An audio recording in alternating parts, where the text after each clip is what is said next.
bienvenidos, bienvenidas todos, todas a esta séptima sesión del Seminario Internacional sobre Ética y Educación. En esta oportunidad tenemos a Erlinto Velasco Arteaga, magíster en Derecho Público, especialista en Derecho Penal de la Universidad Externado de Colombia, abogado y psicólogo de la Universidad de Nariño, Colombia, docente de la Escuela Superior de Administración Pública, ESAP, también de Colombia. Además, tenemos a Mario Madroñero Morillo, que es doctor en Antropología de la Universidad de Cauca, magíster en Etnoliteratura y licenciado en Filosofía y Letras de la Universidad de Nariño, Colombia. Como ya sabrán, es coordinador de proyectos de la Asociación Ecuatoriana de Fomento de la Investigación Educativa, ACEFI, y en esta oportunidad nos acompañan con una exposición titulada Ética, Alteridad y Justicia, Reflexiones sobre Investigación, Derecho y Educación. Como ya saben, ellos van a hacer una exposición de cerca de 40 minutos. Cada uno de nosotros tiene el derecho a hacer 2 preguntas luego de la exposición, pero esta instancia va a ser particular, va a ser un diálogo entre 2 personas, ¿no? Entonces van a ir interrumpiéndose, es algo que no habíamos visto antes, así que Mario, Erlinto, los dejo con el público. Bien, buenas.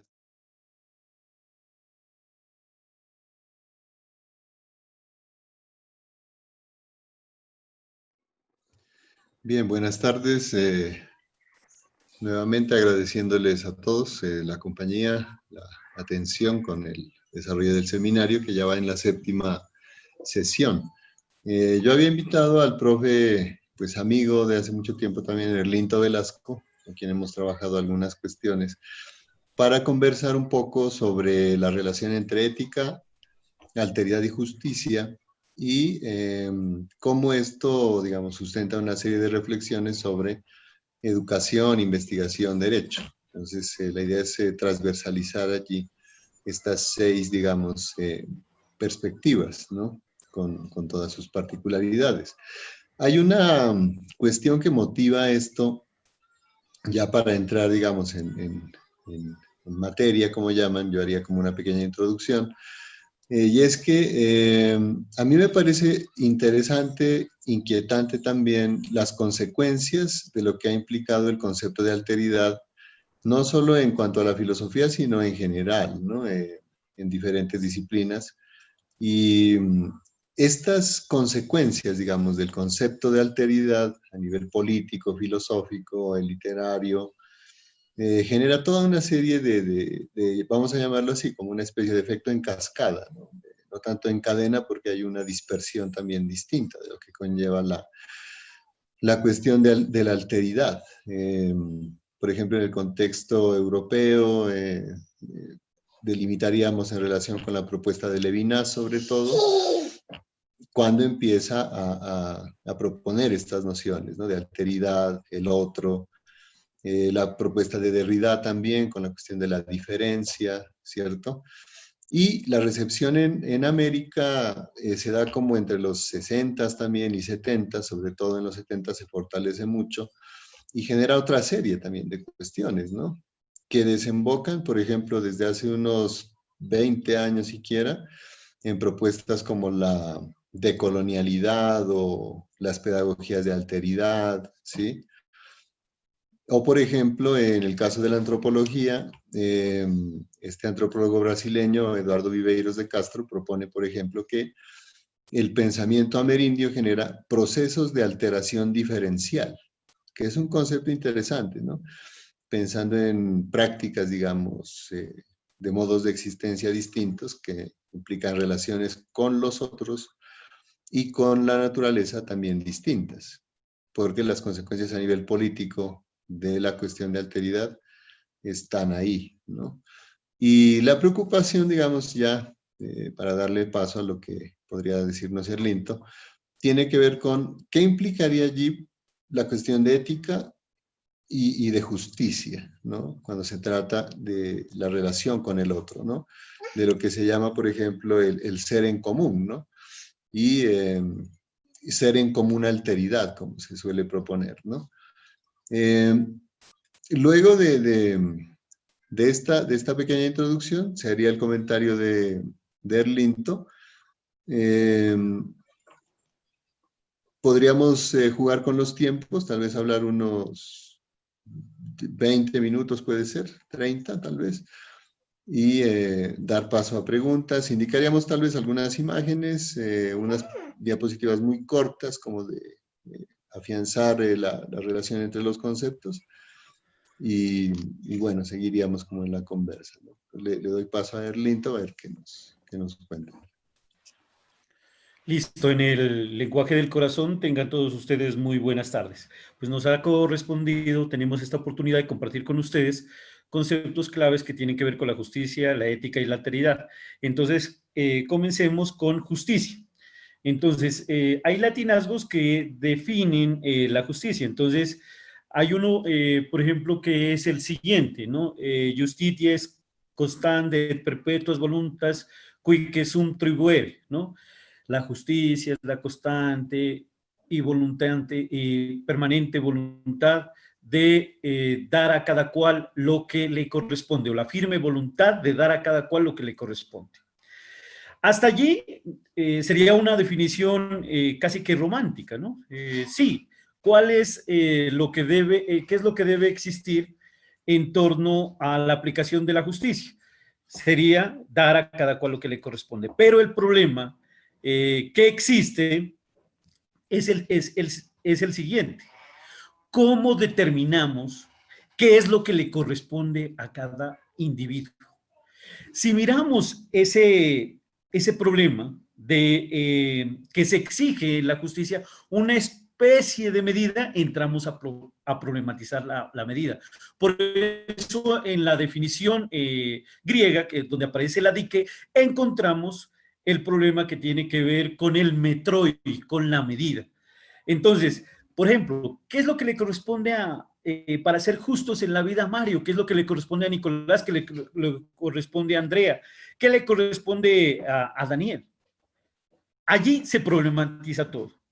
Entonces, en la dike griega, ahora sí vamos de lo latino a lo griego, encontramos la palabra dike. En la palabra dike nos lleva a las siguientes acepciones. Eris, polemos, ahí hace un juego de definiciones el señor Jacques Derrida en un texto que se llama Fuerza de Ley, y encontramos que la dike es adiquia, o sea, la justicia tiene que ver en relación directa con la injusticia. Y entonces, es en ese momento como encontramos que la exigencia de justicia se convierte en injusticia y sale un vector que sería la venganza. Entonces, cuando una persona está exigiendo justicia, casi que directamente está exigiendo es venganza. Es decir, una venganza ya utilizando el derecho, es decir, una venganza racionalizada para exigir justicia. De allí que uno lo pueda ver directamente este concepto cuando, por ejemplo, se pide cárceles. Jean Genet dice cárceles, benditos lugares donde el mal es imposible, porque ¿cómo se puede cometer el mal dentro del mismo mal? ¿Ya? Ahí hay una exigencia de venganza, pero racionalizada. Sí, claro que hemos avanzado en la historia. Ya no es el ojo por ojo, que también tiene un sustrato de venganza, sino que llegamos a la racionalidad de la aplicación del derecho. Es decir, que si tú atentas contra la convivencia, si atentas contra la sociedad, pues te haces acreedor de una pena, ¿ya? Esa sería la venganza racionalizada. Luego de eso encontramos otras posturas ya que superaríamos esos tratos de venganza.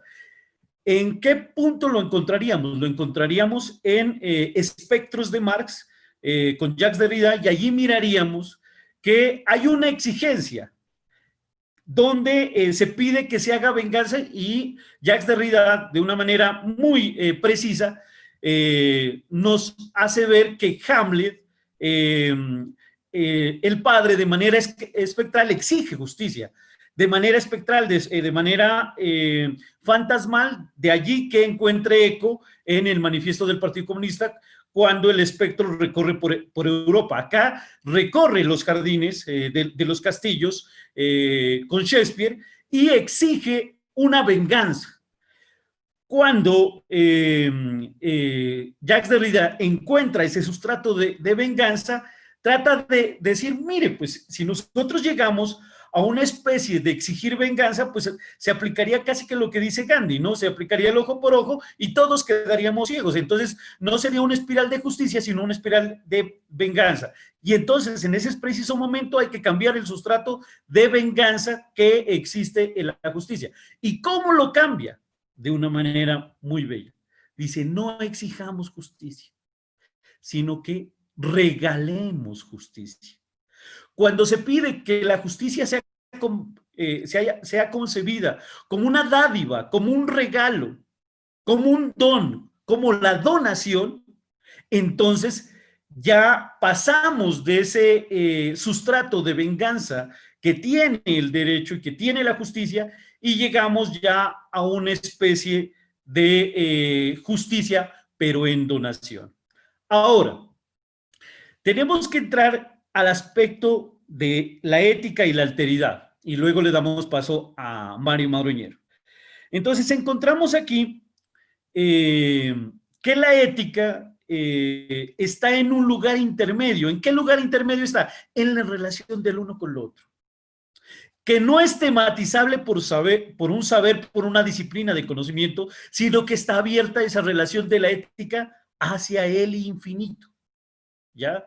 No es como la concepción heideggeriana, donde, digamos, se tiene atrapado a la humanidad entre el ser, el tiempo y la muerte. Mire cómo empieza a criticar la fenomenología y casi que la ontología heideggeriana, el maestro Emmanuel Levinas.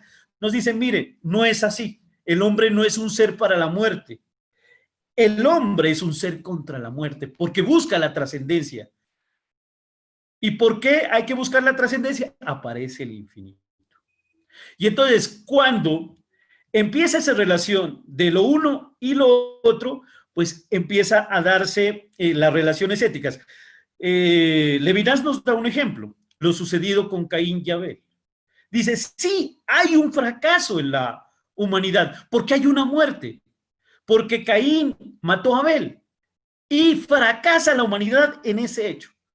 Pero a través de ese hecho que es sancionado por las leyes, en este caso bíblicas, y también por las leyes del derecho en nuestro momento, guardando las distancias del caso mutatis mutandi, pues entonces aparece una relación ética que Levinas la va a tomar como que uno es el rehén del otro, ¿ya? Entonces, Caín se convierte en rehén de Abel. Y entonces ahí ya aparece otra cuestión. Ya no es un ser no es un ser para la muerte, sino un ser contra la muerte. Y aparece una cuestión ética muy linda, porque ya no es un ser para la muerte, sino un ser para el otro. Y entonces allí, donde aparece la ética, empiezan a aparecer frases muy, pero muy duras, levinasianas, las cuales son alimentar, que hay que alimentar al otro con el propio ayuno.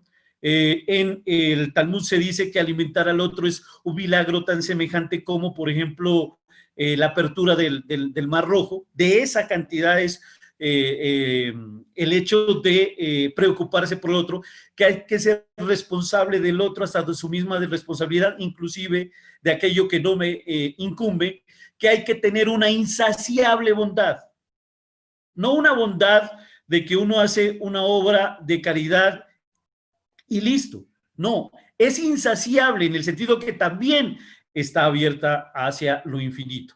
Entonces, en ese aspecto de alimentar al otro con el propio ayuno, de ser responsable del otro hasta de su misma responsabilidad, inclusive de aquello que nos incumbe, aparece la ética primera que viene construida en relaciones de justicia, que es el después de usted. ¿Cómo construiríamos relaciones justas en el mundo, en la sociedad? Las construiríamos con una posición que sería el después de usted, porque el otro es primero. Ahí entraría la cuestión de la ética y la cuestión de la alteridad, que va dirigida hacia lo otro. Entonces, cuando nosotros no asumimos posturas éticas de justicia y de alteridad, pues aparece la negación del otro. ¿Dónde miramos sistemas eminentemente negadores del otro?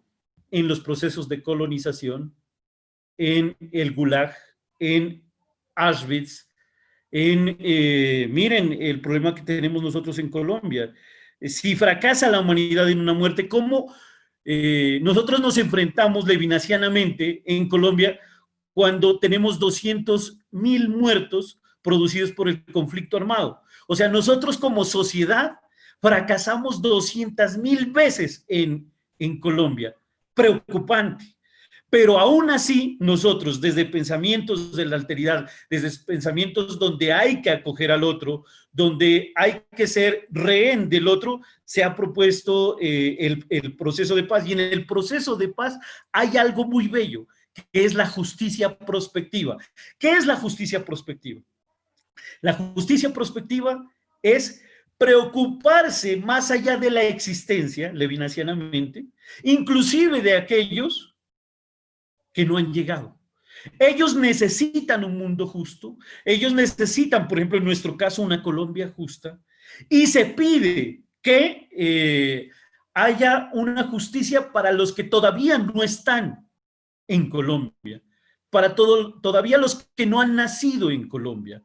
Y entonces, en ese aspecto es muy bello porque, miren, se disloca o se propone otra manera de concebir la ética, la justicia y la alteridad, que va más allá de los límites del ser y el tiempo, y que se abre de otro modo que ser, o más allá de la esencia, o existir de otro modo, o el humanismo del otro hombre, donde se concibe a la justicia como el otro, y que aplicando justicia se tendría que aplicar con ese principio de la ética primera, que sería el después de usted. Ahí le doy la palabra a Mario para que complemente.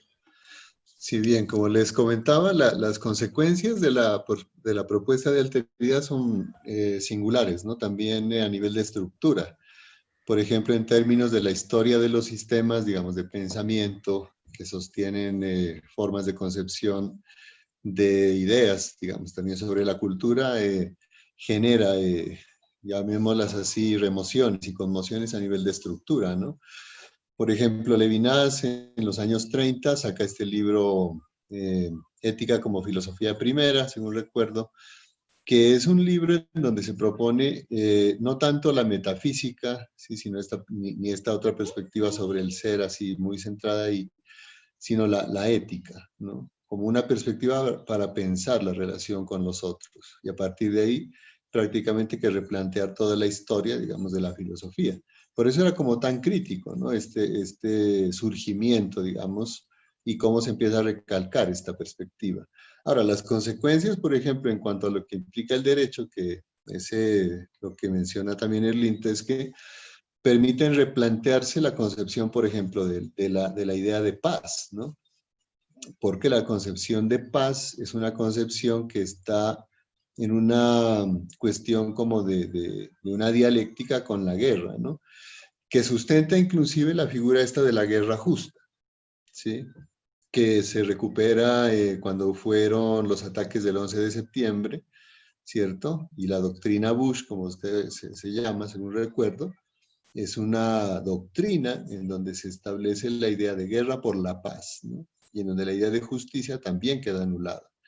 Y en donde, digamos, se podría generar una especie como o se generó, creo yo, más bien, ¿no? Esta especie de estado de excepción similar al de la pandemia, ¿no? En donde se suspende el derecho en nombre como de la guerra justa prácticamente, ¿sí?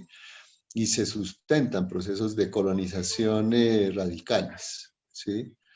¿Qué implicaría ahí lidiar con el duelo, ¿no? que es un poco lo que pasa con estas referencias a espectros de Marx, ¿cierto? Y a lo que podría ser el duelo por la justicia perdida, ¿no? Que yo lo relacionaría con el contexto colombiano, pues en el que trabajé, por ejemplo, en la costa pacífica, yo trabajé en Tumaco, parecido a Esmeraldas, que es en donde está Guadalupe, pero en un contexto un poco también más evidente en cuanto a violencia, ¿cierto? O en la costa atlántica colombiana, por ejemplo, donde el orden paramilitar generaba un estado de excepción también permanente y generaba, digamos, toda una especie como de, es feo decirlo, pero sí cabe, ¿no? Una cultura paramilitarizada, ¿sí? Del control sobre el otro, no de la relación con el otro, en términos de lo que se proponía, por ejemplo, como pensar el ser en común, alteridad, sino del control sobre el otro, ¿no? Dimensiones radicales, Alejandro, por ejemplo, de lo que implicaría una biopolítica y una psicopolítica llevadas al extremo, ¿no? ¿Sí? Donde, por ejemplo, los profes, los estudiantes, la vida cotidiana está afectada continuamente, ¿no? Entonces, estas consecuencias de lo que implica la alteridad para poder pensar en estos contextos, el hacer filosofía, el hacer derecho, por ejemplo, llamémoslo así, ¿no? El pensar la educación, ¿sí? Son bien particulares, ¿no? Son muy exigentes también. Y estas exigencias conllevan también pensar la dimensión ética de la práctica investigativa en contexto, ¿no? Porque la dimensión social de la educación, para transversal ahí ya la cuestión educativa pedagógica, tiene un lugar de acción relevante, ¿cierto? Voy a compartir pantalla para indicarles las diapositivas, son 3 nomás. Entonces creo que ahí está, sí, ¿no? ¿Sí? Sí, se ve todo bien. Vale. Bueno, este es el párrafo introductorio nomás, pero por ejemplo, la primera es esta, ¿no? Decíamos ética, alteridad, justicia, lo que comentaba Erlinto, ¿no? El dar a cada cual lo suyo, dar lo que corresponde. O sea, es toda una dimensión donde sí aparece la donación, pero también donde hay una economía, ¿no? Que implica recibir lo propio, aparentemente, ¿no? Que implica darle a otro lo que corresponde, ¿sí? ¿Qué implica exigir justicia en términos de esta noción de venganza? ¿Qué implica dar justicia? ¿Qué conlleva la venganza? La responsabilidad. La idea de la justicia, de acuerdo a un sistema, puede ser el griego, el romano, calculable, de acuerdo a lo que propone Levinas, Derrida, incalculable, ¿sí? Y la pregunta, ¿no? Que también toca lo educativo, lo filosófico, lo investigativo, pues. ¿Qué implica ser justo con otro? Ser estar en relación de justicia con otro, ¿no? Que es un poco la deriva que hemos estado llevando, ¿sí? En cuanto a la ética, alteridad y justicia también tenemos, ¿no? Remociones y rebasamientos de estructura que implican posicionamientos políticos, ¿sí? En cuanto a la ley, en cuanto al derecho, en cuanto al deber, ¿no? Que es también la misma estructura que propone Agamben para decir la ley, el derecho, la obediencia, ¿no? ¿Sí? La cuestión de la diferencia ontológica, concepciones de ser distintas. La cuestión de la diversidad epistémica, concepciones de conocimiento también diferentes, ¿no? La diferencia y diversidad socioespacial y cultural, o la dimensión geopolítica que implicaría la alteridad allí. Ahora con las migraciones, ¿no? Con las diásporas, etcétera, ¿no? Y en cuanto a la educación y la investigación, ¿qué conllevaría una justicia epistémica, ¿no? Una justicia cognitiva, llamémosla también, ¿no? Que implicaría esta noción tan complicada de justicia social, ¿no? Y en cuanto al ser en común alteridad, ¿hasta dónde es posible pensar estas políticas del disenso y la hospitalidad? ¿Es posible tal vez pensar pedagogías de la justicia? La educación de, para, en donación, qué conllevaría, ¿sí? Si ya no se trata solo de exigencia.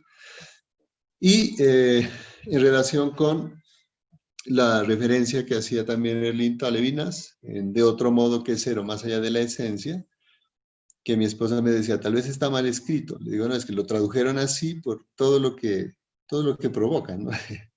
Sí, es de otro modo que ser, ¿no? Y un más allá de la esencia que no recae en lo metafísico, ¿no? La desconstrucción del derecho, ¿qué conllevaría? Si la desconstrucción, como decía Derrida, es un gesto político, este gesto político en cuanto al derecho que conlleva, ¿no? Hasta dónde es posible una desconstrucción del derecho y hasta dónde es posible pensar justicias también de alteridad. Las culturas plurales, la interculturalidad, las relaciones que conlleva, el cosmopolitismo o los cosmopolitismos, y también algo que destacaba Derrida, que es los nacionalsocialismos, ¿no? Que se exacerban cuando la diferencia empieza no solo a ser clasificada, sino ya a tener una acción política, ¿no? Y hasta qué punto es posible pensar una ética de la investigación como praxis de la donación, de hacer saber en justicia, ¿no? Que creo que resuena un poco con lo que hemos venido hablando en las anteriores sesiones, ¿no? Entonces, estas tres diagramas de relación entre los conceptos que hemos mencionado serían como el segundo punto que exponemos ya para hacer unos comentarios como de cierre para poder conversar con los demás en caso de que haya preguntas, ¿sí? Dejo de compartir pantalla. ¿Sí? Y le vuelvo a dar el paso aquí a Erlinto. Cuenta. En esos puntos hay que tener en cuenta que si la justicia no es tematizable, no va a ser definible, sino que va a estar abierta a la historia, porque está dirigida hacia un humanismo infinito. Entonces, en ese punto, la justicia se convierte en incalculable. Como es incalculable también la ética por las relaciones con lo otro y también lo que tiene que ver con la alteridad. Ahora, un segundo punto. Mario tocó el tema de la paz, ¿no? Nosotros, lastimosamente, también tenemos una tradición rumana y que se mira mucho en la formación castrense, en los ejércitos, donde se dice y se habla de la Pax Romana, ¿no? Y es, si quieres paz, prepárate para la guerra, ¿no? Esa frase está en los ejércitos porque justifican su accionar bélico. Entonces, si quieres paz, pues te preparas para la guerra. Pero eso es ilógico porque la guerra genera más guerra, ¿no? Es ciclo y espiral de violencia. Entonces, ustedes lo conocen a Galton. Galton hablaría de que debemos de hablar de una paz positiva y de una paz negativa. La paz negativa como, digamos, ausencia de confrontación armada, pero la paz positiva sí tiene que ver con la justicia social y la alteridad, porque es aquello que permite el florecimiento del humano, el florecimiento de toda la humanidad en su conjunto. O sea, donde hay derechos para todos y no hay un estado de negación de dignidad permanente, sino por el contrario, se permite que la vida sea vivida en plenitud. Hoy en Colombia, lastimosamente, no tenemos ni Pax Romana, ni paz positiva, ni paz negativa. Todavía hay asesinato de líderes sociales, todavía hay confrontación armada, todavía hay armamento allí en grupos al margen de la ley y todavía hay una negación de derechos. Por ejemplo, todo lo que pasó en esta semana con la Minga, donde no pudo haber un diálogo presidencial y todo el pueblo del Cauca, casi que de la población indígena, tuvo que desplazarse a Bogotá para lograr un diálogo con el señor presidente de la República y tampoco pudo porque le tocó regresarse al Cauca. Entonces, otra de las cuestiones que nos viene a la mente es que la justicia se construye sencillamente también con la escucha. ¿Dónde se construye la justicia? Escuchando al otro. Ahí encontramos justicia. Entonces, para hablar del el siguiente punto de lo que sería la justicia, la ética, la alteridad en la educación, planteamos lo siguiente. Si se habla de inteligencias emocionales con Goleman, con Daniel Goleman, en la educación, si se habla de inteligencias múltiples en la educación y se acoge esos paradigmas desde el ambientalismo, desde el constructivismo, desde el paradigma del pensamiento complejo, ¿qué decir que es un espacio de humanismo pleno, digamos, relación de alteridad plena o ética plena, en el evento de que las mallas curriculares de la pedagogía, los procesos de enseñanza, aprendizaje, se destinen, o en la misma proceso, el proceso de investigación, porque Levinas establece una clara distancia, ¿no? Dice que yo me aproximo a la lejanía de mi prójimo. ¿Por qué? Porque es una relación de alteridad. Y el otro, como no es tematizable, lo único que puedo hacer es aproximarme a la lejanía de ese prójimo, que sería en este caso estudiante o en la misma investigación. Sí, se propicia pues una educación desde las alteridades, desde lo no tematizable, desde lo no definible. Miren, sí, con pensadores como, por ejemplo, de la psicología se dice que el ser humano tiene que ser tomado como potencia.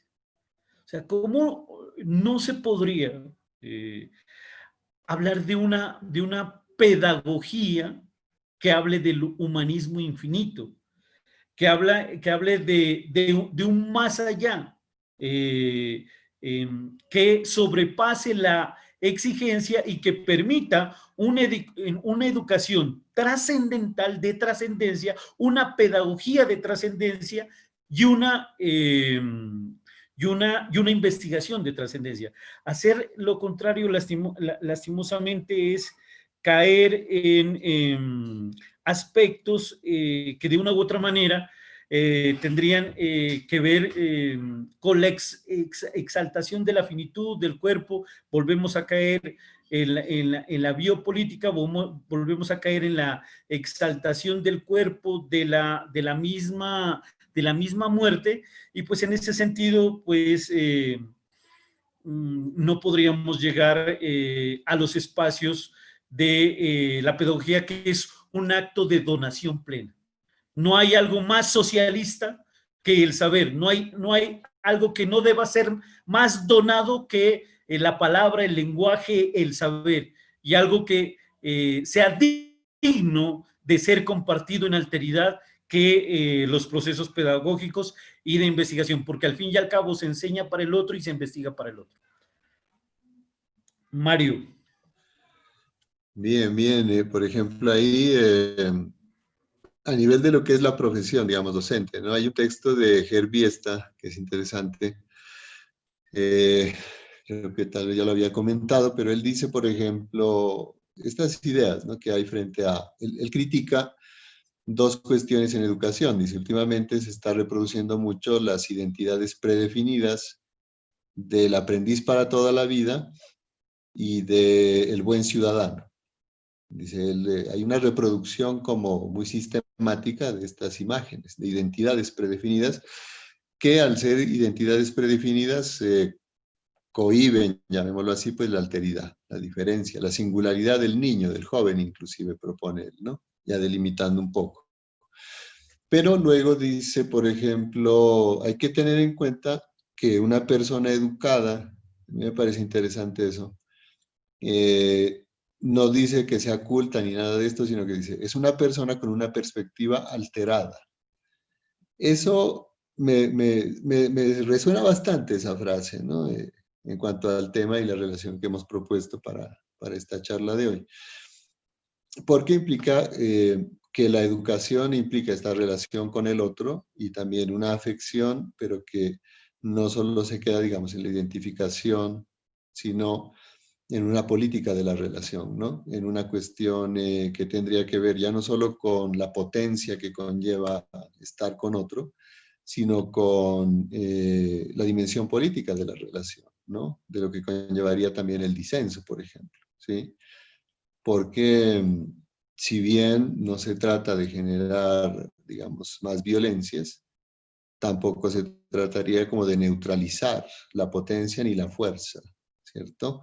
Que creo que ahí está en juego a veces todavía la retórica del reconocimiento en parte, ¿no? O la repetición a veces de la idea de rescate, ¿sí? A veces uno dice, no, pero no es que se va a rescatar algo, ¿no? Eso está todavía vivo, vamos a dimensionar su sentido, su significado, supongamos, ¿no? Se trabaja en un contexto, ¿sí? Eso por un lado, ¿no? Si la persona educada es una persona con una perspectiva alterada, esta alteración, claro, también va a tener que ver con una alienación, ¿no? Pero podría ser una alienación distinta o esta relación de alteridad, ¿no? Porque la palabra alteridad podríamos ponerla en confrontación con la palabra alienación si se tratara de ponerla en confrontación delimitando esta idea, ¿no? Lo otro es, así como mencionabas la justicia prospectiva, pensando en los callejones sin salida que implican, por ejemplo, los procesos de acreditación para las instituciones educativas y su violencia particular, se podría hablar, ¿no?, de políticas prospectivas en educación, aunque siempre se hace la prospectiva de las políticas, donde dice plan de desarrollo de aquí a 2030, ¿no?, de aquí a 2040. Cuando yo llegué al Ecuador se hacían los planes en perspectiva de 30 años. Hubo el cambio de gobierno y se redujeron todos a 4 años. Últimamente está reduciendo casi a 2 meses, ¿no? Y el cambio de leyes es casi que automático, ¿no? ¿Qué genera todo eso? ¿Qué provoca todo eso? Bueno, digamos, neutralización de la diferencia, de la diversidad epistémica, de la alteridad, toda esta administración radical de la interculturalidad, ¿no? Pero que, claro, va de la mano de este tipo de violencia de lo que conlleva la acreditación, ¿no? En ese punto, si es posible una justicia prospectiva, una pedagogía prospectiva que pueda pensar no solo en la educación del otro, sino de los que no están, no tendría ya tanto un margen utópico, ¿no? Sería parte como de lo que conlleva la donación, porque hay una ruptura de esta economía de la transmisión de saber, ¿no? Cuando vos dices, por ejemplo, nada más digno, ¿no?, de donarse que un saber, ¿sí? O sea, eso son palabras fuertes ahí, combinadas en esa frase, ¿no? Dignidad, donación, saber. O sea, es una política de la relación con el otro que yo la considero en esta educación en prospectiva, ¿no? Pero que no estaría en los márgenes de la proyección institucionalizante, institucional nomás, sino que ya rebasa, ¿no?, la misma idea de educación, de profesión. Ahí recuerdo la noción y la proposición, el concepto y la proposición, digamos, ¿no?, de Derrida cuando escribe La universidad sin condición, y que tiene que ver con la profesión, ¿no?, lo que implica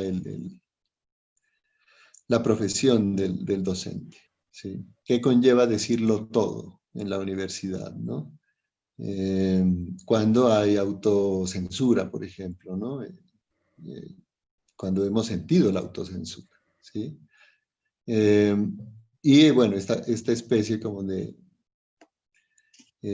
confrontación continua, digamos, ¿no?, que ya no tiene que ver solo con el disenso, sino con esta otra forma en la que se precipitan estas particularidades de lo que podría implicar un sistema de control de la alteridad también, ¿no? Bien. Mario, me Sí, hace recordar, a propósito de la pedagogía y la educación, ¿no?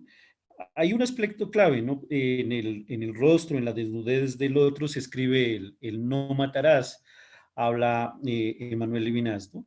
Pero miren estas pedagogías o este modo de educar que hubo en la Alemania nazi, ¿no? Entonces, Las personas más educadas leían poesía, escuchaban música clásica y a mediodía torturaban o iban a los campos de concentración a soltar el gas venenoso, ¿no?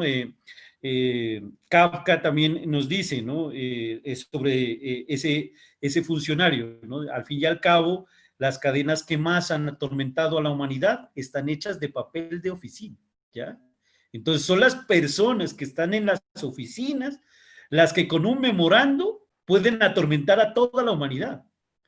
Y es el caso de Eichmann.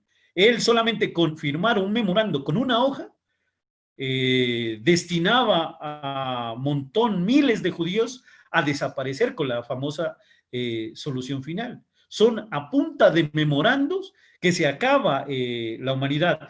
Por eso es que se debe rescatar la donación, una pedagogía del donar en las relaciones educativas. Yo creo que en esos aspectos escapamos a esa racionalidad, porque no nos olvidemos de que en la Alemania nazi hay un suicidio de la razón, hay una ruptura de los diques de la civilización y hay que pensar una nueva, Hannah Arendt dice que hay que pensar una nueva ley sobre la tierra, un nuevo principio de dignidad debe florecer en la tierra. Y, digamos, tendiendo puentes, siendo pontífice, el nuevo principio o de dignidad sobre la tierra tiene que estar unido a los procesos de donación que de una u otra manera empiecen a quebrar los círculos de la violencia.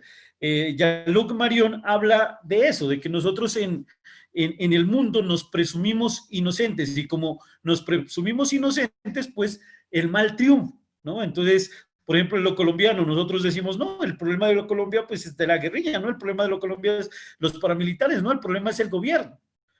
Pero desde Jean-Luc Marion, donde para romper el mal, romper la lógica del contagio, nosotros aparece de nuevo Levinas, nosotros debemos hacernos responsables de lo que nos está pasando y en ese sentido tenemos lo primero que decir es que no somos inocentes, nosotros estamos inmiscuidos en la humanidad en su conjunto y en la historia tenemos el deber de hacer justicia en la memoria. Y hacer justicia en la memoria es estar inscritos en toda una serie de tradición de la humanidad. Y entonces es allí donde debemos pensar la justicia, ya es desde las injusticias. Reyes Mate habla de eso, de que está mal concebida la justicia, porque entramos a definir, por ejemplo, qué tanta libertad nos corresponde, pero, por ejemplo, no estamos hablando de qué tanto pan nos corresponde. Y si vamos en esa definición, olvidamos las injusticias que están atravesadas en el mundo y pasamos por encima de las víctimas. Reyes Mate le da, digamos, el micrófono para que relate las injusticias, todas las víctimas del mundo. En ese sentido, casi que se puede hablar de un deber de memoria. Un deber de memoria.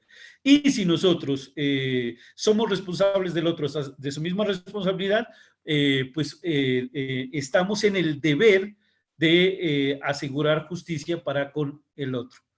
Mario. Sí, ahí recuerdo lo que propone también Boaventura de Sousa, que se lo refiere mucho, ¿no? Epistemología del sur y todo esto. Pero él tiene, hay un subtítulo en ese libro que es Reinvención, bueno, del conocimiento y todo esto, ¿no? Y habla de las ecologías de saberes, pero en perspectiva de justicia.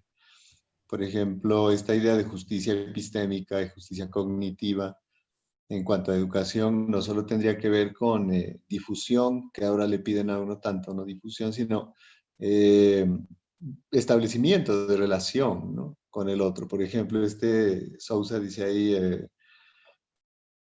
no tanto que se diferencie la ciencia del sentido común, sino que el sentido común tenga esta perspectiva de lo que a veces se llama ciencia, ¿no? O Bruno Latour dice, por ejemplo, ¿por qué no, en el caso de la política, actuar en el diseño de una política desde la perspectiva del investigador, ¿no? Con esa paciencia, no tanto con una precipitación sobre la administración de los recursos nomás, ¿no? Bien, voy a indicarles unas imágenes que acabo de recordar que tenía allí.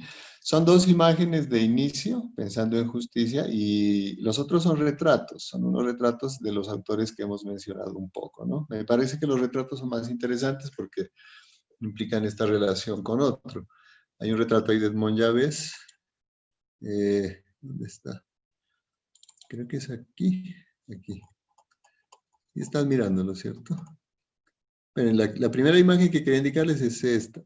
Esta de Otto Dix, que Otto Dix es un pintor interesante, estuvo en la guerra, y esta obra se llama así, ¿no? La guerra, es un tríptico al estilo del Bosco, con toda esta fuerza también, y toda esta suspensión de la violencia, ¿no? Que logra aquí exponer estas estéticas de la guerra también, ¿no? Que pueden proveer estas imágenes, ¿no? Delirantes. Y la otra, en términos ya de singularidad, alteridad, aquí si acaso podríamos ver es la ausencia radical de alteridad a pesar de la ausencia extrema del contacto con el otro, ¿no? Y esta de Leo Kamnitzer es una obra que se llama Jane Doe.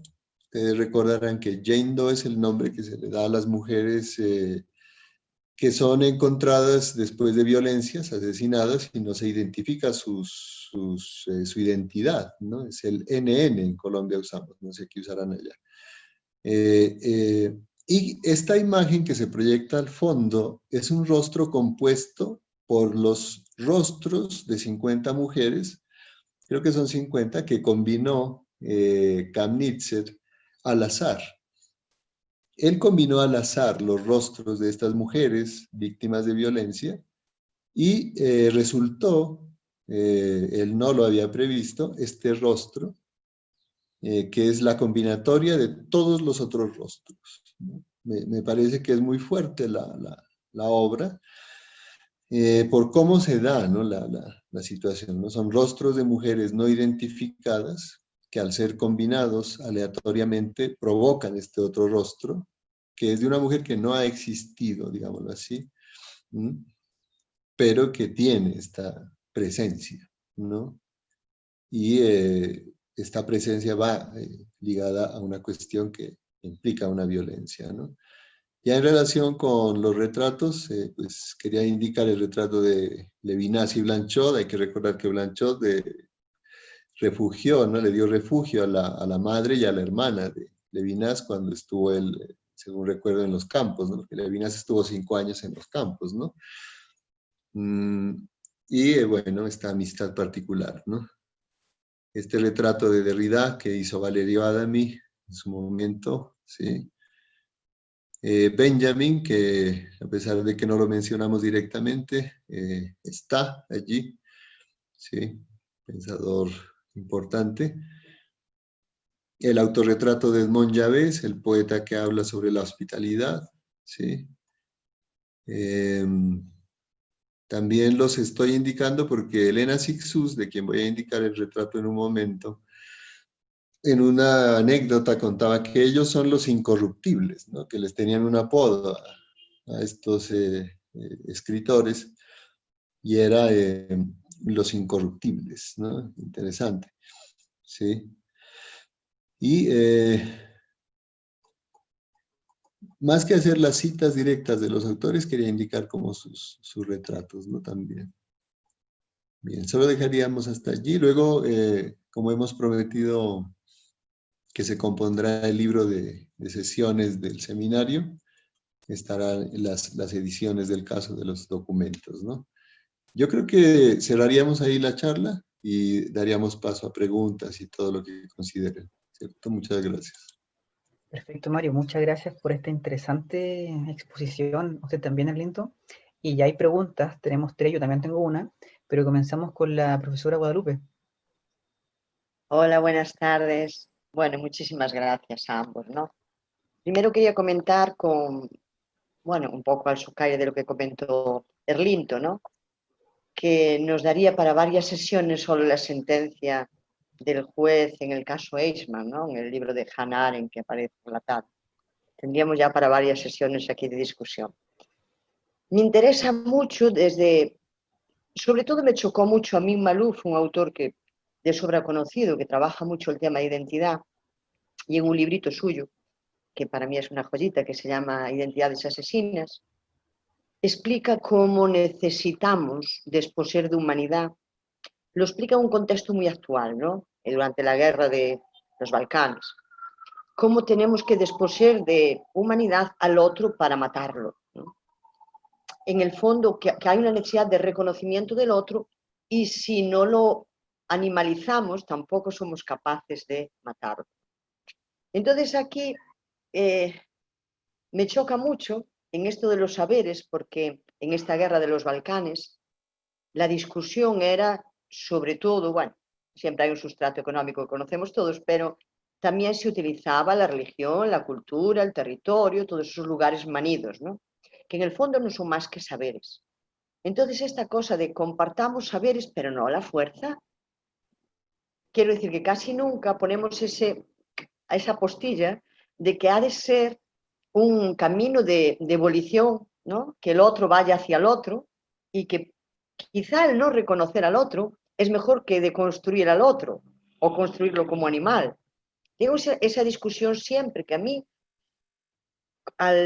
bueno, a la luz también del tema de justicia cognitiva, qué saberes tenemos que compartir, de qué manera, para que el otro no se vea desesencializado, ¿no? Y animalizado. Entonces, bueno, me gustaría un poco que ese camino de la alteridad, del compartir los saberes, ¿cómo lo veis? ¿Qué os parece? No sé. A mí me cuesta entenderlo porque casi siempre acaba balcanizado, ¿no? Gracias. ¿Puedo responder? Adelante, Erlinto. Listo. La compañera no me hace recordar una cuestión y es la siguiente. Resulta que una vez se le dijo a una estudiante, una compañera, que hiciera una entrevista a un paramilitar. No estructuró bien la pregunta, pero fue interesante, ¿no? En el sentido que la estudiante de psicología le dijo al paramilitar, le dijo, ¿usted cuántas personas ha matado? ¿Cuántas personas ha asesinado? Y él le respondió y le dijo, ¿acaso la basura se cuenta? Pero más allá en la entrevista sale algo que es rescatable en la humanidad. Y es que esta persona de Antioquia, en el mismo barrio, jugaba con otra persona, ¿no? Y esa otra persona, pues él se va por los paramilitares y la otra persona se va por la guerrilla. El comandante le dice que tiene que asesinar a esa persona, que es del bando contrario, es guerrillero. Y va, le hace inteligencia y se da cuenta que es el amigo, ¿no? Que es el amigo de la infancia. Y él no lo pudo matar. Porque la estudiante le preguntó si hubo alguna persona a la cual se negó a matar. Y se negó a matar es al amigo de la infancia. Entonces lo que dice Guadalupe es importante porque lo primero que se intenta en la Alemania nazi es expulsar de la condición humana, ¿no? Es tratarlos, por ejemplo, a los judíos como desechos, de ahí que, mire, la basura esté destinada a la combustión, también dice el mismo Lyotard, y como puercos o como por ejemplo un Geseifer en alemán, ¿no? O sea, como gusanos. Entonces, es esa degradación, ¿no? Es esa degradación del humano o la expulsión de la condición humana la que lleva de una u otra manera a ser bien estudiada en la genealogía del racismo propuesta por Michel Foucault, que da vía libre a la biopolítica, porque dicen, bueno, sí, el socialismo y el capitalismo sí tienen sistemas de pensamiento que de una u otra manera propugnan por generar bienestar en sus respectivas comunidades. Pero cuando se enfrentan en un campo de guerra, ya tienen que expulsar de la condición humana a otra persona y decir que el capitalismo es un sistema superior y que esta persona empuñada de armas es superior a la otra, y entonces en ese momento caemos en un estado racista. La propuesta de Michel Foucault es que el racismo como tal queda, el racismo quería quedar hecho Estado de Derecho en la Alemania nazi. Y queda incrustada en los sistemas que apuntan hacia lo totalitario. Y para evitar esa cuestión de balcanizar, es que se debe propiciar cuestiones fundamentales. Primero, toda guerra es injusta, porque si estamos desde Levinas, estamos pensando de que el ser es un ser contra la muerte, ¿ya? La guerra implica muerte. Entonces, no hay guerras justas en el mundo. Entonces, en ese aspecto tiene que ya concebirse como principio. Ahora, como bien lo dice Guadalupe, yo dialogaba con un sacerdote. La primera propuesta que tenemos en Colombia es primero que la Iglesia Católica tiene que pedir perdón. Lo segundo es que tiene que salir las iglesias del ejército. Por ejemplo, yo a un sacerdote le decía, padre, ¿usted defiende la vida a ultranza? Sí, hijo mío, yo defiendo la vida a ultranza. ¿Usted defiende cualquier vida de la humanidad? Sí. ¿Usted es capellán del ejército? Sí. ¿Usted ha celebrado misas dentro del ejército? Sí. ¿Usted ha bendecido fusiles y armamento? ¿Tanques de guerra? Sí. Bueno, ya en ese punto ya me quería ahorcar, ¿no? Lógicamente, pues, o sea, casi que me persigue, pues, y más encima este sacerdote era mayor del ejército. Entonces, pero claro que hay sistemas o sea, las injusticias legalizadas vienen dadas por lo que dice Walter Benjamin, es que todo acto de cultura también es acto de barbarie. Y la violencia estructural que reina en las desigualdades en las sociedades latinoamericanas, sobre todo en los coeficientes de Gini. Colombia es uno de los 4 países en el mundo más desiguales del planeta, pero vienen dadas por sistemas de pensamiento y sistemas culturales que dicen, oiga, usted no reclame su derecho. Oiga, si usted reclama su derecho, está generando odio, está generando polarización. Quédese callado. Entonces, claro que se debe propiciar sistemas de pensamiento como el levinasiano, donde se propugne por una filosofía que se rebele contra la muerte. Porque lo digo, toda guerra es injusta, y bienvenida a las objeciones de conciencia, bienvenida a las negaciones éticas, donde por ejemplo, jóvenes en Colombia han objetado conciencia y se han negado a prestar servicio militar, porque en Colombia nos estamos matando los unos contra los otros y los otros contra los unos. No sé, Mario. No, démosle paso a otra pregunta y tal vez después redondeamos, ¿no? Perfecto, Alejandro tiene la siguiente pregunta, así que dale, Alejandro. Muy bien, bueno, mi pregunta también viene acompañada de una reflexión. Es que si entendemos la justicia como donación, e incluso partimos de la definición de justicia, de que es dar a cada uno lo que merece.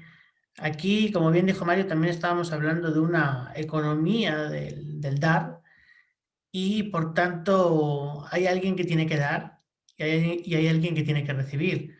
Entonces, a mí me gustaría preguntar por quién tiene que dar justicia y quién tiene que recibirla, ya que el problema fundamental aquí yo creo que también está en el quién es, porque si hablamos de una economía de la donación, tiene que haber alguien o algunos que den y otros que reciban.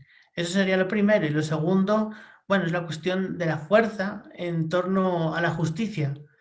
Quien es víctima, pero está en una posición de fuerza de tal manera que puede llevar a cabo una venganza por sí mismo, aparte de victimizarse, va a justificar el ejercicio de la venganza, bueno, pues ya sea desde los poderes del Estado, ya sea desde las propias instituciones que pueda ocupar mediante el poder de la fuerza que alberga. Pero cuando quien recibe una violencia, una violación, es decir, quien es víctima o quienes son víctimas y están en una posición en la que no pueden ejecutar respuesta alguna, también tenemos aquí que se invisibiliza incluso su victimismo o su victimidad, mejor dicho, se invisibiliza hasta el punto de que son los fuertes los que se encargan de que esa especie de venganza nunca pueda ser consumada.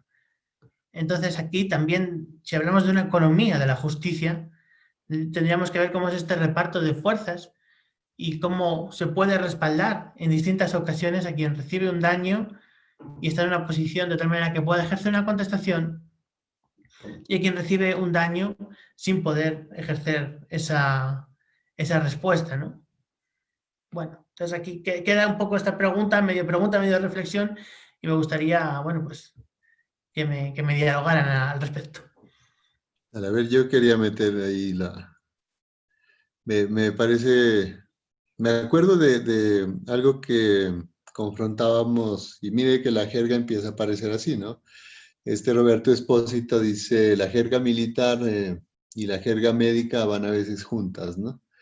Eh, entonces, recuerdo que hace años con Erlinto trabajábamos cuando estaba en los estudios de Derecho y todo esto. La pregunta era, ¿qué implicaría desconstruir el discurso jurídico, cierto? Y ahí encontramos este tipo como de problema tan fuerte que implicaba, bueno, los sistemas, ¿no? Que sostienen las nociones de justicia, de ley, de derecho, de deber, ¿cierto? Y solo para mencionar estos dos aspectos, en cuanto al derecho está pues el derecho natural y el positivo, ¿no? Si nos vamos por el lado del derecho natural, podrían haber las figuras, digamos, de la justicia poética, ¿no? Lo que dices hace un momento, si yo no puedo vengarme por mí mismo, digo, no, pues ya la pagará, ¿cierto? Este tipo como de delegación a lo infinito, al mal infinito, dicen, Sí, ¿no? siempre hay un karma, ¿no? Una Eso, creencia en el karma, algo de eso. ya le vendrá su día, ¿no? Este tipo como de delegación, ¿no? También es problemática y también tiene que ver con la idea de potencia y de fuerza, ¿no? ¿Por qué puede darse esta situación, ¿no? Cuando se trata de las retóricas de la potencia, viene este problema también de la capacidad de reacción o solo tengo potencia para soportar, ¿no? Y no para actuar, no para reaccionar, ¿no? En cuanto a lo positivo, el derecho positivo, que lo mencionábamos pues, hace tanto ya rato que hablábamos de esto con Erlinto, la venganza implicaría tener una retribución, ¿no? Por ejemplo, en el caso de Colombia, pues cuando muere un soldado, se calcula sus años de vida a nivel de dinero y eso se le da como indemnización a la persona, a la viuda, por ejemplo, ¿no? Y dice, el joven soldado, el joven policía murió en acción, tenía tantos años, su vida productiva se calcula en años, vida productiva de este trabajador que ha muerto. De acuerdo a eso se tasa, digamos, los salarios posibles, las primas, etcétera. Y pues le llevan el cuerpo con las banderas, el ceremonial del caso y el cheque, ¿no? Porque ahí se cuantifica. Y digamos que esta noción de exigencia de justicia por parte de la familia se amortigua, ¿cierto? Ahí entra en esa economía, digamos, de aplazamiento de este duelo, ¿no? Porque también tiene que ver mucho con el duelo, ¿no? O sea, si me has ofendido, yo en qué momento puedo tomar venganza, ¿cierto? Cuándo puedo cobrármela, porque entra en esta jerga de la economía, ¿no? Mirando esos problemas, veíamos, por ejemplo, que la desconstrucción del discurso jurídico, que prácticamente se plantea ahí en Fuerza de Ley por parte de Derrida, hace que Derrida señale estas aporías del derecho, o estas aporías también, en donde la justicia pareciera imposible, ¿sí? Y también a veces siempre como promesa. Y estas derivas también son las que a veces se vuelven como sentido común, ¿no? Frente a eso, habíamos optado nosotros en ese tiempo por buscar otras posibilidades de pensar la justicia, justicia de alteridad, digámoslo así, ¿sí? O derecho alternativo, ¿sí? Y había, por ejemplo, ¿te acuerdas, Erlinto, que en la Constitución colombiana que tradujeron a la lengua Kamsá, una comunidad indígena de allá del Putumayo colombiano, hacer justicia lo traducían de una manera distinta a la del derecho natural y la del derecho positivo, y permitía pensar una posibilidad para hacer justicia, sin venganza, digamos, y sin que entre en la economía del aplazamiento. La traducción de justicia que ellos proponían era hacer nacer el bien en el otro que haya sido ofendido, digamos. Nosotros analizábamos esa concepción, ¿no? Decíamos, bueno, si yo te ofendo, bueno, con pedirte perdón ya no es suficiente, puede ser una vía, con cobrar y darte una remuneración por el daño, esa es la otra vía, pero otra cosa es hacer nacer el bien, o sea, ¿cómo es que hago yo para hacer nacer el bien en otro cuando se ha dado esta, digamos, ofensa o este daño, ¿sí? Lo relacionábamos mucho en ese tiempo con, por ejemplo, la relación entre justicia y reparación, no en términos de lo positivo, que implica economía y dinero, ni en términos de la justicia poética, que implica aplazamiento, sino una acción, una serie de acciones, ¿no? Y en el caso del derecho indígena, por ejemplo, encontramos que la noción de reciprocidad y la posibilidad de pensar la donación para hacer justicia y reparar un daño, sí tenía unas vías de práctica, digamos, ¿cierto? Entonces, el problema es que no hacen parte, digamos, de las figuras de lo que implica la creación de una ley, ¿no? Supongamos ley de reciprocidad para la generación de justicia cognitiva, ¿sí? ¿Por qué no habría esta forma de concebir esta posibilidad de pensar esa noción de ley? Porque el derecho natural y el derecho positivo son dos, digamos, estamentos que sustentan la estructura de, digamos, la noción de Estado y una concepción de lo político que es casi que inamovible, ¿no? Entonces, estas otras formas de derecho, mira que uno tiene que decir, son otras formas del derecho, son justicias de alteridad, son otras formas de la justicia, ¿cierto? Que se dan a veces en contextos como los indígenas, a quienes se les reconoce una autonomía en cuanto a la aplicación del derecho mayor, que es distinto al derecho natural y al positivo, por ejemplo, ¿cierto? Pero siempre y cuando estén en su circunscripción territorial. Y siempre y cuando convenga, ¿no? Porque cuando conviene se hace la aplicación de estas formas del derecho y cuando no también se neutraliza, ¿sí? Entonces, la reflexión que haces y los problemas de aporía que indicas son muy estructurales, ¿no? ¿Sí? Yo, por ejemplo, mientras comentabas, recordaba, y mientras también comentaba Guadalupe, recordaba lo de la regla de oro, ¿no? Pues así como hay el ojo por ojo, bueno, también está el no le hagas a otro lo que no quieres que te hagan, digamos, ¿no? estas formas, digamos, como de una arqueología de la justicia, ¿cierto? Y qué implicaría una arqueología de la justicia de alteridad también, ¿no? Ahí entraría lo de los saberes, para que no haya una resolución, digamos, también racista, ¿no? Me acuerdo del caso en la Sierra Nevada de Santa Marta, en Colombia, los indígenas Coji. Un joven mató a otro y la condena, digámoslo así, no fue mandarlo a la cárcel y eso, sino que se volviera un sabio de la comunidad y se dedicara, después de haber matado al otro, a cuidar la vida. ¿Cuál es el entrenamiento para ser un sabio de comunidad? Allá se llaman mamos, los mamos, en la Sierra Nevada de Santa Marta. Es como decir los amautas en el Perú, ¿sí? O la figura más antigua del sabio en Grecia, pues, ¿no? Ellos entran desde los 9 años, o menos inclusive a veces, y viven 9 años, como decir, ahora que hablábamos del monasterio, allá en las escuelas de la Sierra Nevada, ¿no? Que son en cavernas, en cabañas, ¿cierto? Y allá aprenden los mitos, las leyes de la comunidad, lo que les comentaba, perdón, el derecho mayor, toda esta concepción. Y luego salen como líderes comunitarios a generar procesos de cuidado de los otros, ¿sí? Y de cuidado de la tierra, ¿no? Este joven que cometió este asesinato en su momento, pues, mira que la condena fue esa, ¿no? No fue cárcel, ¿sí?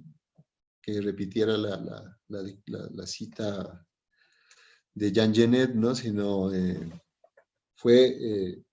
vas a aprender a cuidar la vida de aquí en adelante, ¿no? O sea, tu labor va a ser esa va a ser la forma en la que vas a pagar por esa vida que quitaste. ¿Qué mira uno ahí, no? Esta noción de ley de reciprocidad, donación, ¿sí? Pero si miras es minoritario, ¿no? ¿Sí? Entonces es interesante, es curioso, ¿no? Yo recuerdo eso a partir de lo que comentas, ¿sí? No sé, si hace otra pregunta o si Erlinto dirá. Perfecto, muchas gracias por la respuesta, Mario. Antonio, ¿tú tenías la palabra para seguir preguntando? Sí, bueno, buenas tardes, Mario y Erlinto, muchas gracias por la presentación, está súper interesante. Yo tenía una pregunta específica que tiene que ver con la pedagogía. Se le pegó. Pero yo tengo anotada su pregunta en el WhatsApp.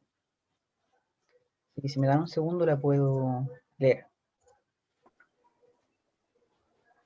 Ya, la pregunta es, ¿qué implicaría una pedagogía de la justicia?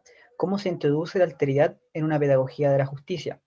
¿No? Y seguido de eso, ¿qué elementos deberíamos considerar para pensar una justicia prospectiva aplicada a los modelos de educación en una región como la nuestra, en donde la educación es considerada un bien de consumo? Esa era la pregunta que te hizo Antonio. Ahí volviste.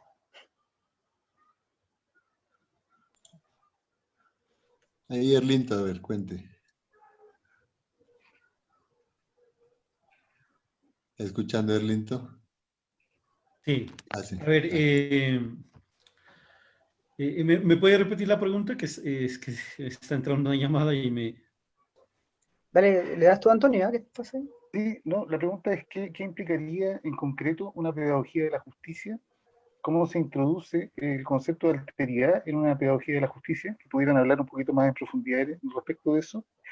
¿Y qué elementos deberíamos considerar para pensar en una justicia prospectiva aplicada a los modelos de educación en una región como la nuestra, donde la educación es considerada muchas veces un bien de consumo?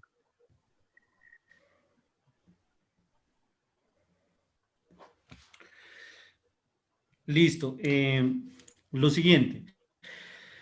Para hablar una pedagogía de la justicia, como la justicia es lo otro y no está tematizable, yo me inclinaría porque esa pedagogía debe ser una pedagogía que esté basada centralmente en la pregunta, en el cuestionamiento.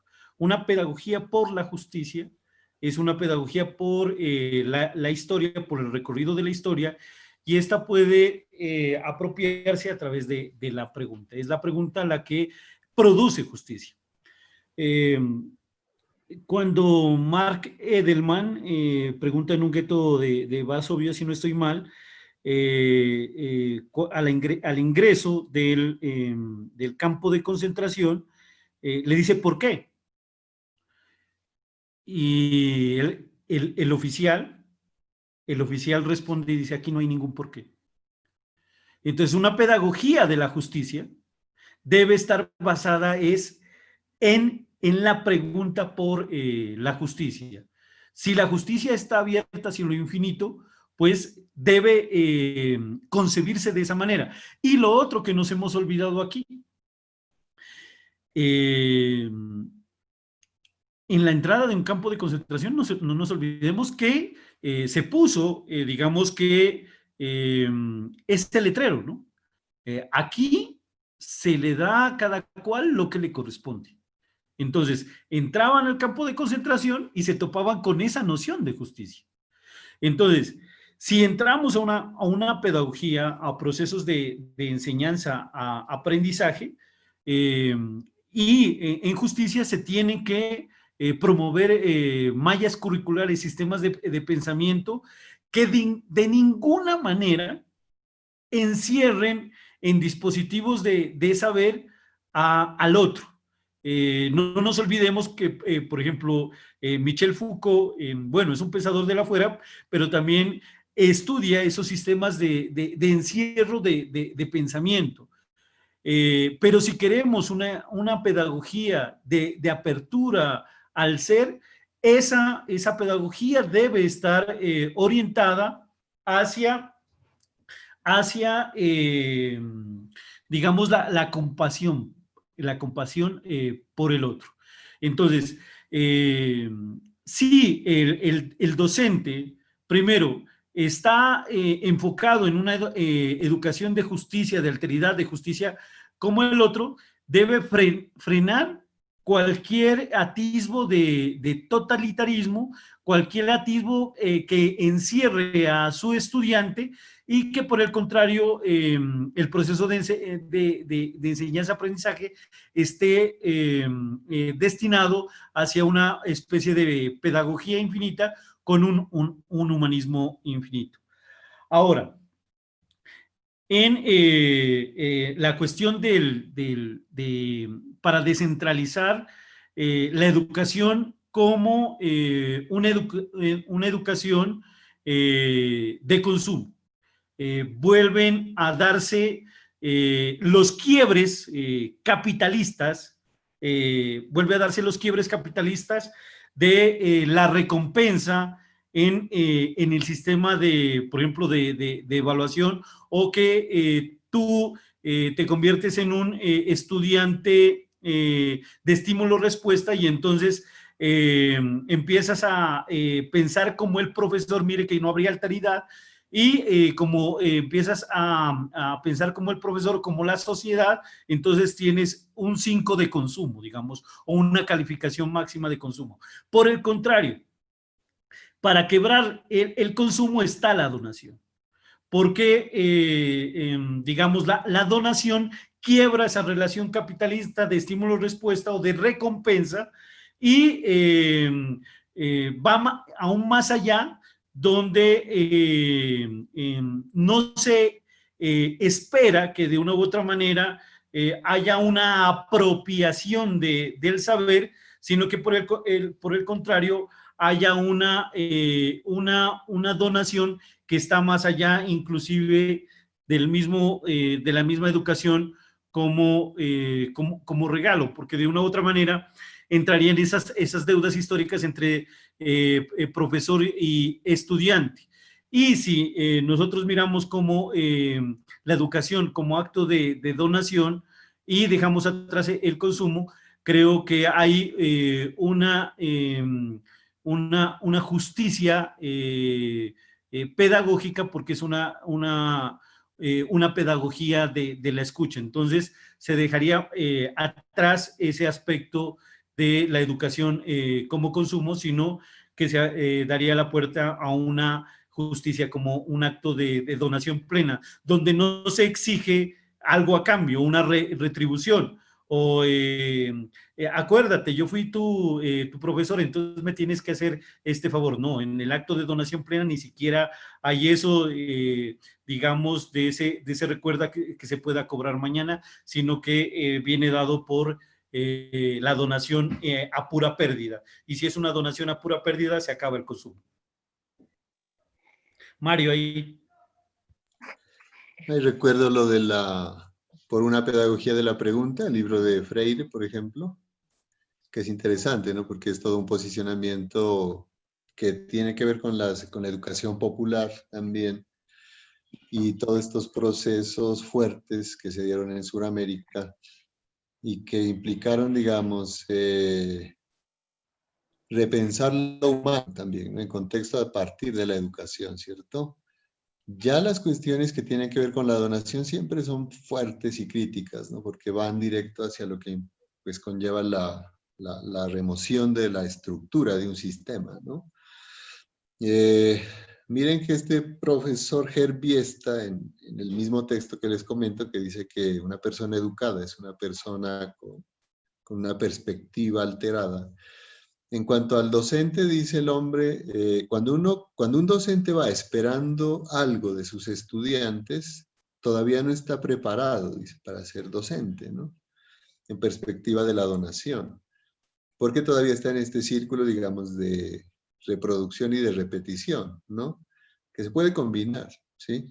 Pero, dice, él lo dice en términos de esperar que los estudiantes te repitan, ¿no? Las cosas, o que supuestamente, digamos, retribuyan. ¿Cómo es que dicen la palabra? Retroalimentar, ¿no? Siempre me ha parecido curiosa esta palabra, ¿no? No me ha mandado la retroalimentación. Entonces, es todo este círculo, ¿no?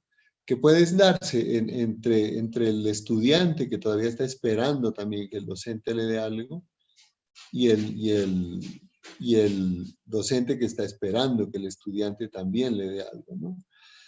Hay una cuestión, ahorita que menciono eso, en un libro que se llama La caída del cielo, que es de un líder Yanomami, un indígena del Brasil. Él habla de su proceso de aprendizaje, Entonces dice, yo aprendí a través de los sueños. Entonces ahí el currículo tiembla, ¿no? Dice, vamos a transversalizar el sueño para pensar estas clases. Puede ser que haya un directivo que le diga a uno, no, pero ¿cómo así? O sea, les va a dar Freud, ¿qué les va a dar? ¿No? Bueno, en fin, ¿no? Llega un momento en el que se da esta cuestión de la donación y vienen estas figuras, digamos, ¿no? Del intercambio simbólico, por ejemplo, en el caso de la cuestión antropológica, ¿no? Y dice, yo podía hacerle un favor a otro, pero sin esperar nada a cambio. Y hay como una especie de justicia prospectiva allí, teniendo en cuenta lo que pregunta Antonio. Porque al dar, no esperas retribución de lo mismo o algo de mayor valor, sino que en algún momento dado, en algún momento, perdón, no dado, en algún momento, es una cuestión muy de acontecimiento esto, ¿no? Vas a recibir esto otro, ¿cierto? Muy del campo también casi de la justicia poética que mencionaba hace un rato, ¿no?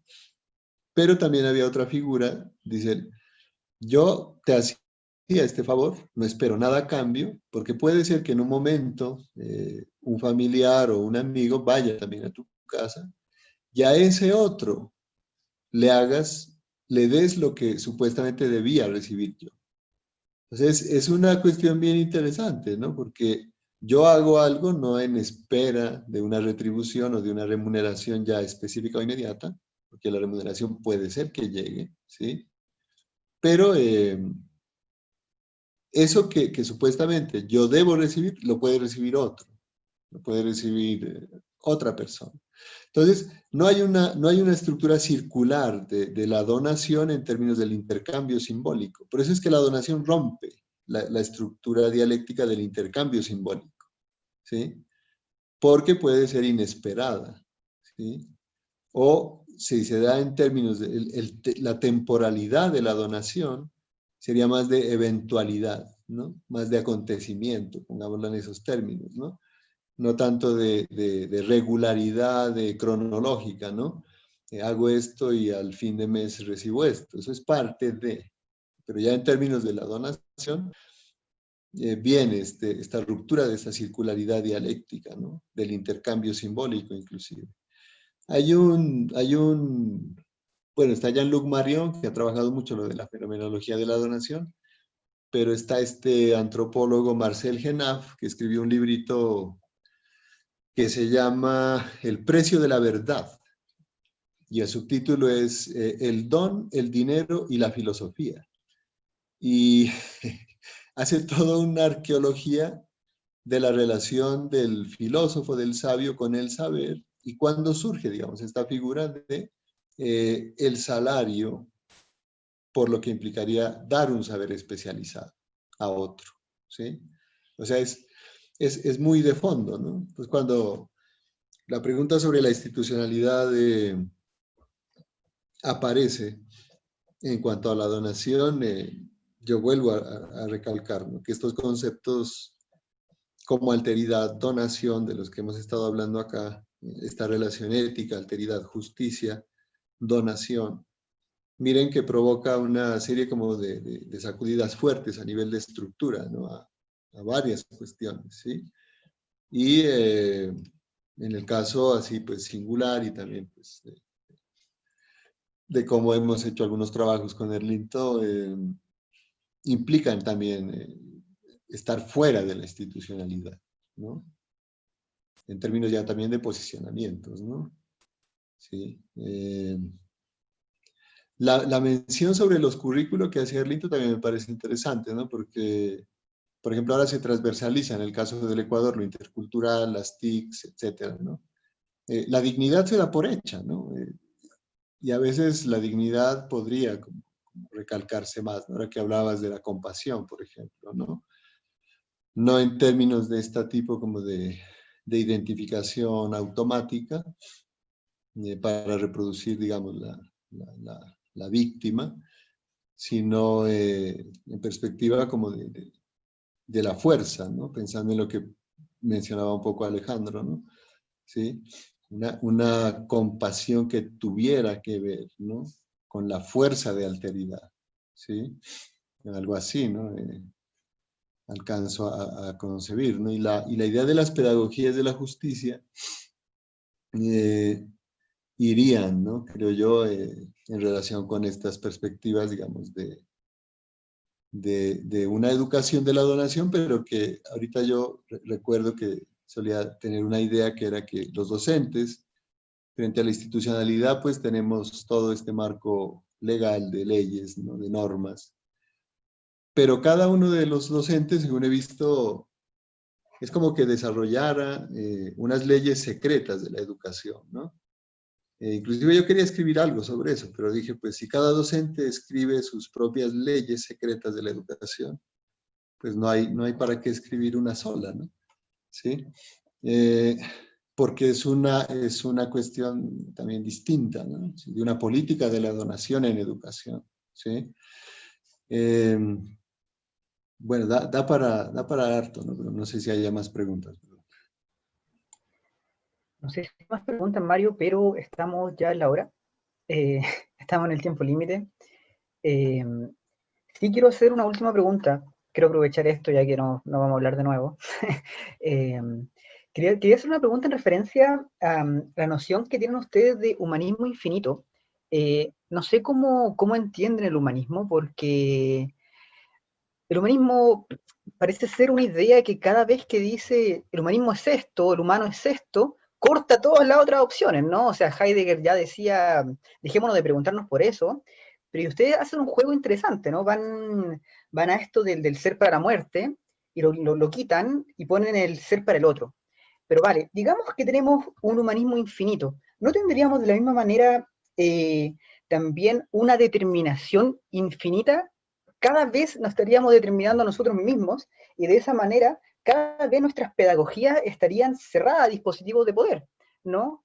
Entonces estaríamos en un flujo infinito de disposiciones de poder que no permitirían la alteridad. No sería algo así como una violencia infinita nuevamente, porque ¿qué sería repetir este esquema de, bueno, nosotros somos griegos y no bárbaros, nosotros somos romanos, somos cristianos y no paganos, somos alemanes, no sé, y no el resto del mundo. Entonces, ¿cómo es que esta idea de humanismo les conviene a ustedes, sobre todo en su propuesta? Porque finalmente estamos dialogando desde Sudamérica, ¿no?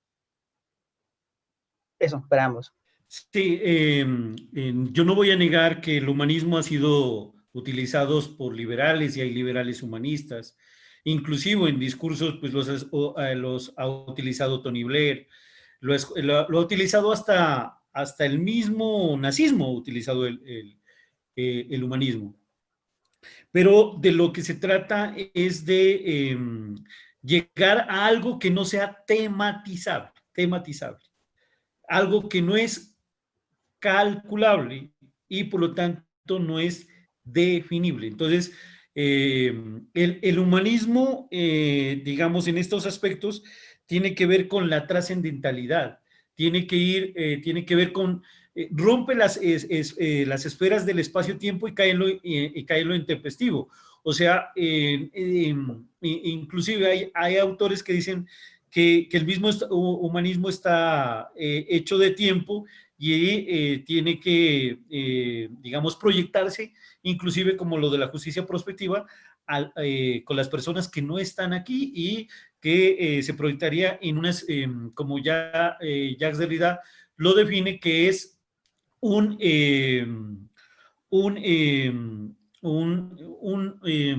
digamos, un humanismo en fuerza de ley lo define como un humanismo abierto a lo infinito. Pero entonces, como no es tematizable, entonces miremos dos ejemplos. El de Ulises, ¿no? Entonces, Ulises es una persona que va a sus viajes, encuentra Ítaca y su destino es ese. Pero acá no hay ese destino porque, por ejemplo, el referente sería, por ejemplo, Abraham y la tierra prometida que nunca la encuentra. O el referente sería de alguien que está totalmente ausente, no está. Y con ese totalmente ausente, que es el otro más otro, que sería Dios, es la relación con alguien que no se encuentra. Entonces, no entraría en esos espirales, digamos, de violencia porque está abierto hacia algo que no encontramos, que no se encuentra, que está totalmente ausente y por eso está abierto hacia lo infinito. Mario Sí, ahí. bonito. No sé si Mario quieres Dale, profundizar en la respuesta o responder la pregunta que deja Natalia también. Y pregunta si pueden profundizar un poco en la justicia, no porque acá se presupone, pero no hay claridad en cómo la entienden. Ya. Voy a hacer una mención de los conceptos de tiempo, primero, ¿no? Porque la propuesta de Levinas se suele relacionar mucho con el pensamiento judío, ¿cierto? Y él maneja, digamos, o propone más bien que maneja, perdón, ahí, una concepción de temporalidad distinta. Entonces, por ejemplo, se propone en el sistema de pensamiento hebreo la noción de transinfinitud. Yo creo que ese concepto de tiempo va a afectar mucho estas nociones, ¿no? Por ejemplo, la idea de justicia incalculable que comentaba Erlinto, tiene que ver con esta relación con lo que, porque también hay una influencia fuerte de las místicas judías en este pensamiento, ¿no? Entonces, por ejemplo, ir hacia la ausencia de es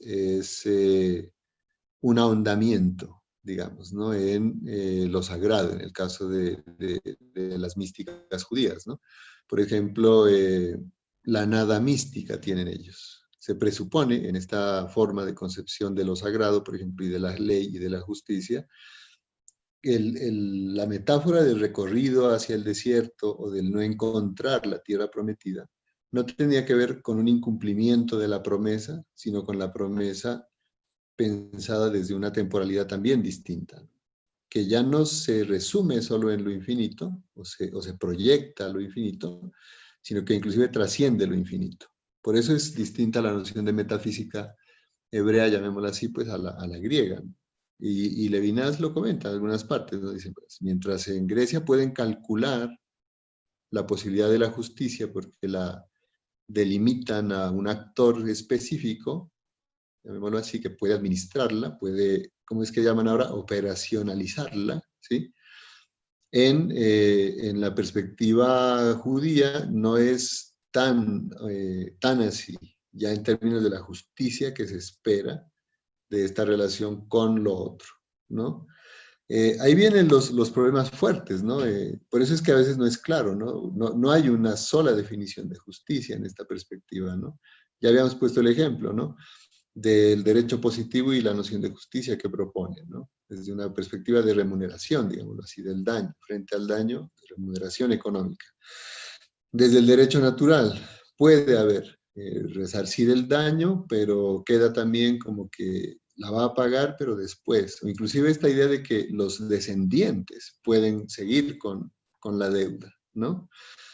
O estas otras perspectivas, por ejemplo, de alteridad, que implican sí hacer una serie de acciones que benefician a los otros y a sí mismo, buscando equilibrar procesos desde la idea de reciprocidad, ¿no?